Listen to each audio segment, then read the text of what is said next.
години. Областно управител тогава казваме без квалификации. Съм ви дал думата без квалификации. Без квалификации, моля. Първо няма квалификация, второ ще спрете да се държите така вие, защото лъжете в момента и защото човека да зададе много правилен въпрос.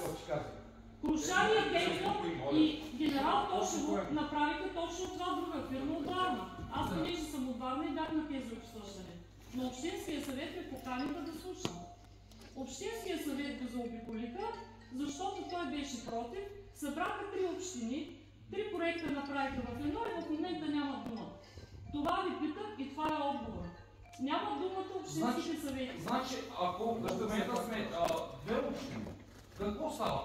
Ако се приеме, знаем нали какво ще стане? Ще се работи по-отначе. Ако не са одобри какво става, и ако сме една община, ако вие работите само с Кълбиново или Никола Козлев, тогава какво става? Смисъл, каква роля играе областния управител? Каква роля играе общинския съвет? Просто да на мен лично да ме е ясно, защото от утрешния ден на мен ще ми предстои да гласувам по тази тема. Моля? Да знам, аз сега ги виждам. Значи при мен никой не е дошъл да говори. Един път бяхте лекар, после геодезист, после станахте архитект. Чакайте, говорим. Само да се изслушаме. Голям специалист по всичко. Моето дължение, откъде и да знам? Значи темата, въпросът пред мен още не е дошъл като съветник, в качеството си на съветник. Не съм разглеждал нищо. Това е оговорка между тях. Или както каза господин на областния управител, писал с копия до общинския кмет. Те първо предстои да идва пред мен и няма да е лошо да се информираме, нали? Затова е общественото обсъждане. Информацията, която е за този, отговаря на този форум, беше направена. Останалото е ваша грижа като съветник. Какво е направено? Направена е информацията, която... Ама аз не съм от няколко мандата, аз съм в общински съвет. Прекрасно. Останалата работа е ваша. Вие взимате наредбите и прочитате.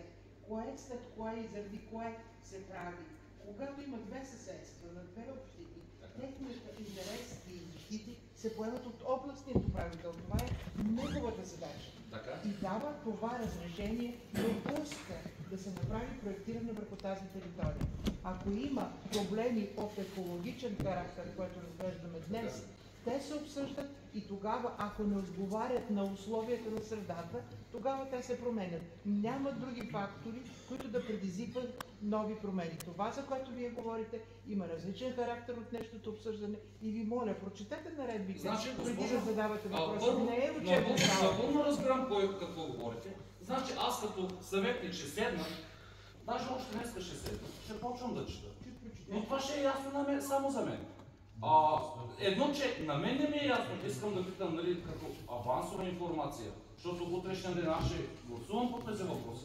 Пък и хората да знаят, защото ние сме представители на тези хора и те да знаят аз каква посока работи, в каква посока продължавам отношението и качеството си като съветник. Образователна институция тук не е образователна институция, моля ви. Ама ти обществено съжаление, тези хора не знаят нищо тогава.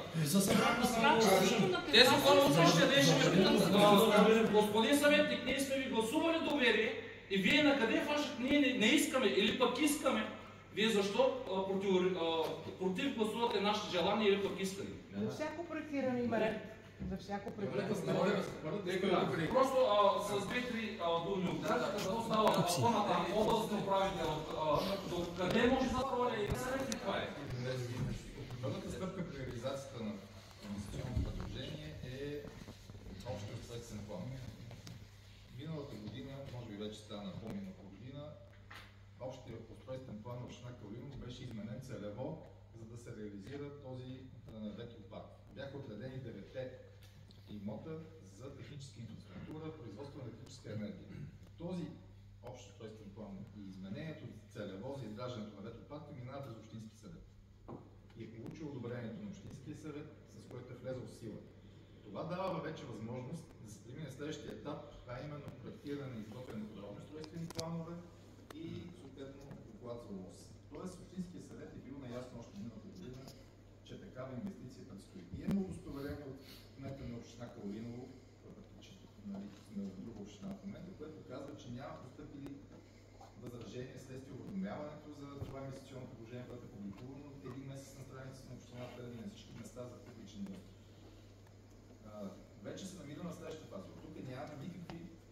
съображения. Общински съвет от граждани. Съгласували сме с всички възможни институции, които се срещат. Областна управител, напоителни системи, ръководство въздушно движение, Министерство на културата, музея в Шумен,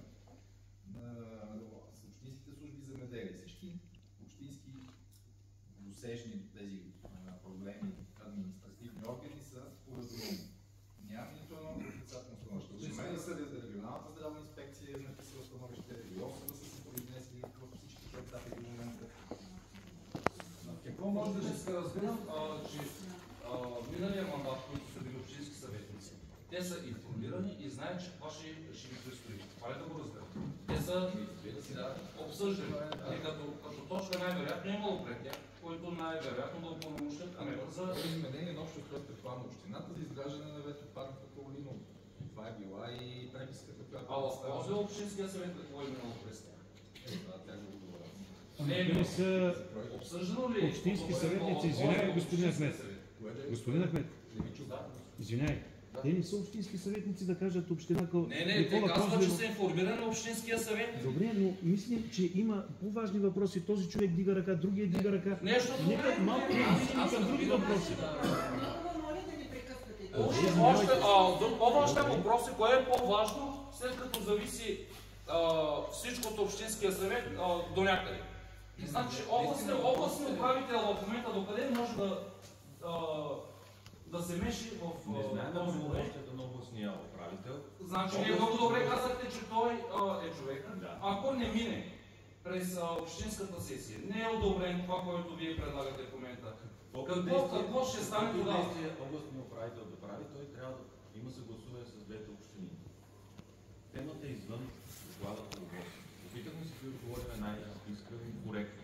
Фактически аз разбирам, че това, както вие казахте, не е да засягате други ниви или нещо от сорта, просто да обхванете двете общини, за да може да се меши областния управител. Това е ваша интерпретация, няколко пъти ви казахме, че... Вие точно това казвате в момента. Ако е една община... Казвам ви как е процедурата. Процедура. Най-вероятно е по-умишлено направено. Тези наши имоти са на границата. Просто пътя наистина половината... Добре, толкова, значи, ако беше областно съвет, да се издръга... Казвам за сезирано въпросите, искам да кажа само секунда, че наистина въпросите са важни, не сме казали никога, че не са, или че има по-важни и неважни. Да. Сезирано ми се казвам, от Хърсул съм. Точно въпросът ми е за пътя, което граничи с община Никола Козел, Калиново. Пътя е черен път и той е 2 метра, нали така? А на вас дали ще е достатъчно този път, който е 2 метра, за да раздвижите тия камиони, багери, да кажа, перката до там, където ще е перката, няма ли да засегнете цяла Ружица с земята? Ето искам да се науча аз. Пътят кадастър е доста... Пътя е 2 метра, знаем, аз съм от Хърсол, Ружица е тук, на 4 км пътя. Аз знам пътя и съм минавал доста пъти от там. И за това задавам този въпрос. Такава техника минава в момента. Погледнете кадастъра, на места е 1 метър, на места е 6 метра. Той така върви много криво, не е правен път. Добре, където е на 2 метра тогава или на метър? Да, на нас ни трябва 4 метра. Влизате по метър, ляво-дясно или избирате едната страна и влизате. Така Да, ли? нещо такова. И по този начин вече какво прави? И това ще бъде временен път. Време не на 30 години. Не, Ето ще мине живота, аз съм на 30. 60 готов. Добре, ще ни изслушате ли? Кабел е половин метър. Канал, който върви по земята. И точно както се е в Хърсол. И много ме интересува в Хърсол, то не е... Добре, оставете ме да се изказва. Пътят Ама аз съм, че е временен. се изказвате, но без да лъжи. Аз разбирам, че е временен обаче 30 години. Не, това е за около една година, когато е самия строеж на обекта. Това е около една година. След това ще се върнем в старите си, както е в момента. Значи, добре, дали кабел ще мине през този път? Може би. И като мине през този път, тия 35 години няма ли да има сервитут на този кабел? Кабела не е съвсем нещо болки на 33, на колко киловолта господин електроинженер е кабела? Колко е сервитута, моля? Колко е сервитута на кабел 33 киловолта? По наредба 16. Не си спомням, но е малък под 1 метър. Виждаш колко са? 3 метра! Не си спомняте тогава, може да си спомня някой, който е разработил доклада. Госпожо, която сте разработила доклада, може ли вие да си спомняте колко е сега? Нали сте специалист? И чакаме отговор. Наредба 16, трябва да работите по нея. Ако искате, отворете се през телефона да видим колко е сервитут. Това предстои да бъде направено, това е технически Това не проект за предстои да кабел. бъде направено. Това трябва сега да се обсъди. Това проблема е с 3 метра. Ами отговорете на хората ви, колко е Нали сервитут. обясних в изложението, че в сервитут има точно 3 забрани. За строителство, за... Ние не говорим за Площи. сервитута роторния на петките, където Но, съобщите, така, че не може да това се е завезе. Защото на А за кабела. кабела сервитута Точно питам всичките се. забрани въжат и за него. Колко е той? Като ширина, момента ще ви двете кажа, страни аз не на знам между трасето, време. моля ви. Значи не знаете сервитута на кабела ли? Да, не знаете. Кабела ни интересува. Трябва да знаеш, че ние ще минат кабела. Доклада днес е темата ВОС, т.е. с логичната оценка на местоположението на вятърния парк. Вие задавате въпроси извън доклада, на които се Чакайте, чакайте. Извинявам се, да говорим, но вие в момента говорим за кабела точно по доклада. Значи кабела ни Кабел е елемент от целия проект. Така, и за това говорим за кабела. Значи говорим по Няма темата. проблеми да говориш за кабела. Питате въпроси, които са свързани с екологията на... Как да не? Значи кабела няма ли сервитут, който ще мине по нашите сили, по нашия Той под никаква форма не променя негативно екологията и... Ама мани екологията се е сервитута на кабела. Вие питате нещо, което се различава от темата. Може ли някой да ви Сервитута колко?